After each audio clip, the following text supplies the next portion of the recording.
Kaya tayo guys. Afternoon. Nagmerenda muna kami. Ang potato pa oh.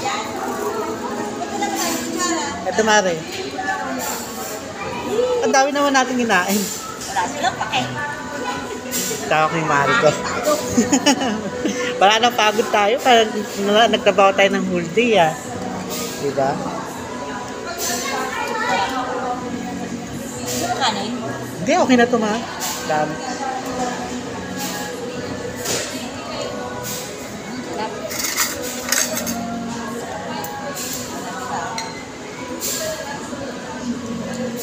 Sama ice cream.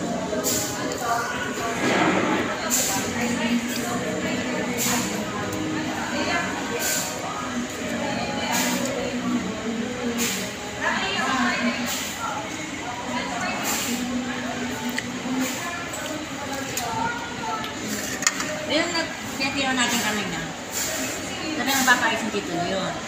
Parang minipito na yung pera nila. Ah? Wala pa talagang pera. Eh ngayon, dumating na sila yung pera. Dahil yung December. Siguro nagkapera na maasa. Wala alam kung naasahan ko na talaga yun. Tapos wala natin naasahan pa doon. Pero meron pa raw. Meron pa daw. Wala pa kami napag-usap. Pero marami pa kami sa akin. Talaga? May may-ari nun, yung isa sa may bahay na malaki. Sabi lang malaki yun.